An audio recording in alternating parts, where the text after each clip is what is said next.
Hi friends, அஸ்ஸலாமு அலைக்கும். முருங்கைக்கீரை பொரியல் செய்கிறது எப்படின்னு பார்க்கலாம். முதல்ல எண்ணெயை ஊற்றி கடுகு உளுத்தம் பருப்பு போட்டு பொரிச்சிக்குங்க. பொரிஞ்சதுமே 4 காஞ்ச மிளகாய் கட் பண்ணி அதில் சேர்த்துக்குங்க. அது பொரிஞ்ச உடனே கடலைப்பருப்பு ஒரு 2 ஸ்பூன் போட்டுங்க. அது கொஞ்சம் செவந்த பிறகு ஒரு வெங்காயம் பொடியாக கட் பண்ணி அதில் போட்டுக்குங்க.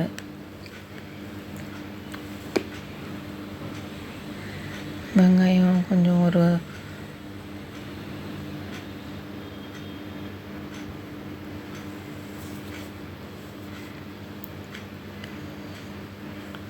ஹாஃப் ஸ்டேஜுக்கு வதங்கின பிறகு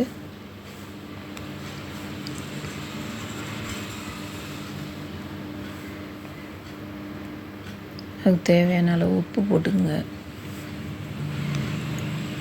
வெங்காயத்தை கூட உப்பு போட்டு அதை நல்லா ஒன்றா சேர்த்து வதக்கிங்க.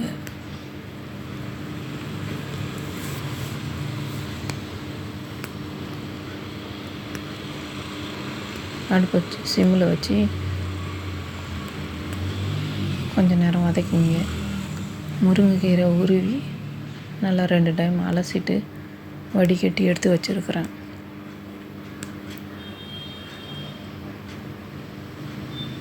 வெங்காயம் வதங்கினதுக்கு பிறகு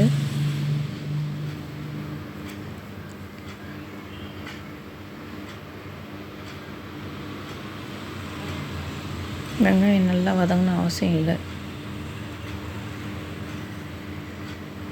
அதில் முருங்கைக்கீரையை சேர்த்துங்க. அது கூட நான் முருங்கை பிஞ்சு முருங்கைப்பூ 2 சேர்த்துருக்குறேன். எல்லாமே உடம்புக்கு ரொம்ப நல்லது, ஹெல்த்தியான பொருள் எல்லாமே. முருங்கைப்பூ, முருங்கைக்கீரை எல்லாமே எல்லாத்தையும் ஒன்றா சேர்ந்து நல்லா மிக்ஸ் பண்ணி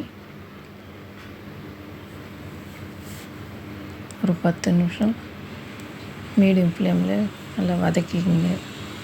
அதில் கீரை நல்லா வெந்து வந்துடும். தண்ணிலாம் எதுவும் சேர்க்க தேவையில்லை.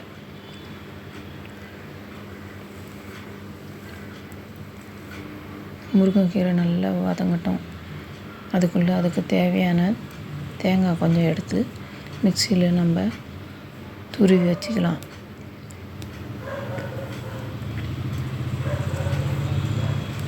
கீரை நல்லா வதங்கிடுச்சு. முன்னக்கீரை இன்னும் கொஞ்சம் நேரம் நல்லா வதங்கட்டும்.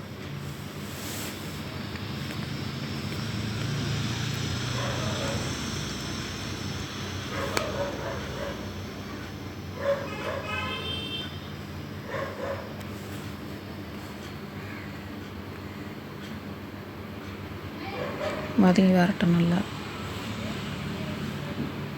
நல்லா வதங்கிடுச்சு கீரை.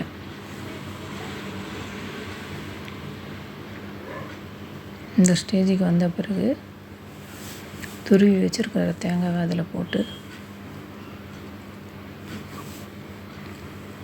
நல்லா எல்லாத்தையும் ஒன்றா கலந்து ஒரு 2 செகண்ட் கிளறி விட்டு அடுப்பை ஆஃப் பண்ணிவிட்டு இறக்கிற வேண்டியதான். முருங்கைக்கீரை பொரியல் ரெடி.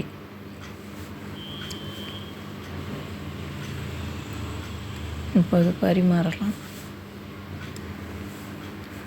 முருங்கைக்கீரை உடம்புக்கு ரொம்ப இரும்பு சத்து உள்ள பொருள். உடம்புக்கு ரொம்ப ஹெல்த்தியானது. இந்த மாதிரி ஒரு முறை செஞ்சு பாருங்கள், அவ்வளோ டேஸ்ட்டாக இருக்கும். ஒரு டைம் செஞ்சு வீட்டில் இது பண்ணி டேஸ்ட் பண்ணி பார்த்தீங்கன்னா திரும்ப திரும்ப செய்வீங்க. வீடியோ